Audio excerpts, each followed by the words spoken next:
इसका भी एक विचित्र कारण है, बहुत लंबी है राम कथा, जितना कहो कम ही कम।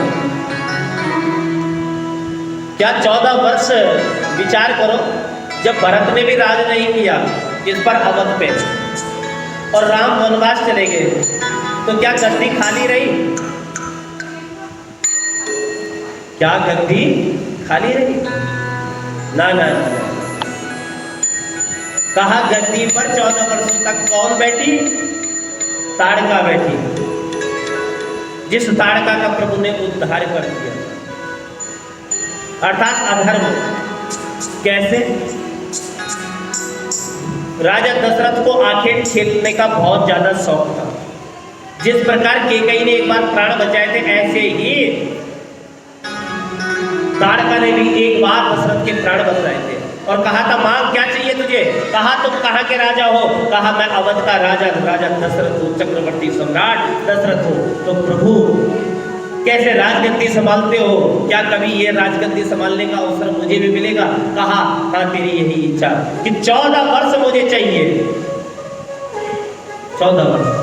और आज जब प्रभु को वनवास मिला तो ताड़का को तो मार दिया था, उद्धार कर दिया था, फिर तो कहा जो ताड़का की हड्डियां थी उनकी ही चरण पादुका थी, खड़ा उन्हीं के थे। और आज कोई और नहीं बल्कि उस राजगद्दी पर वो खड़ाऊ रखे गए हैं, अर्थात अवध पर 14 वर्ष किसने वास किया? ताड़का ने। अधर्म ने वास किया, इतना समझ लीजिए आप।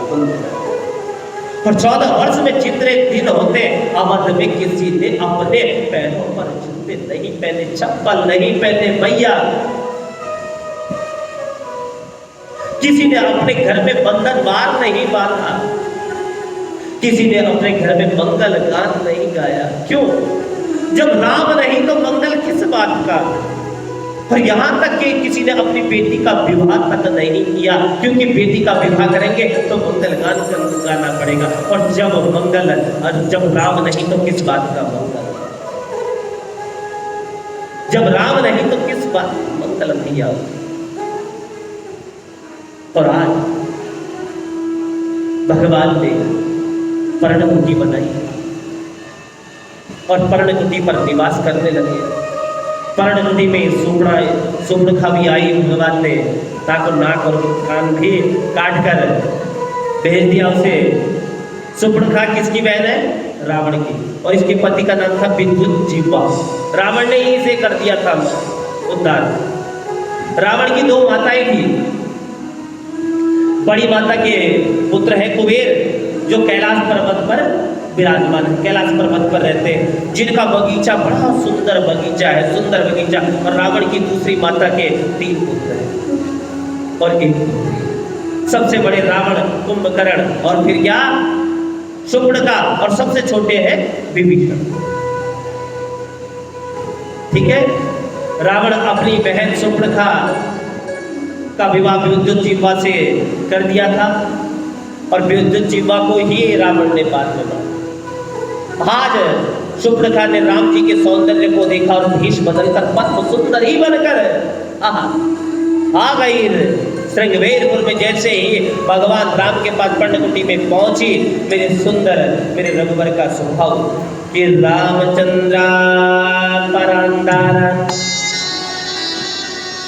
चक्षुषा नापि पश्यति। आचार्य सुखदेव कहते हैं, राम जी का चरित्र कैसा अद्भुत, राम की आंखें कैसे अद्भुत भैया, उन्होंने उसकी तरफ नहीं।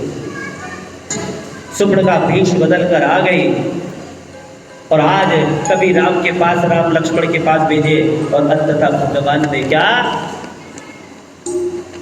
सुपर्णखा के नाक और कान काट दिए।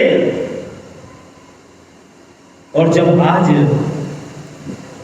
रावण के पास गई, रावण से सुनाया कि क्या हुआ, तुम्हारी ये हालत किसने की?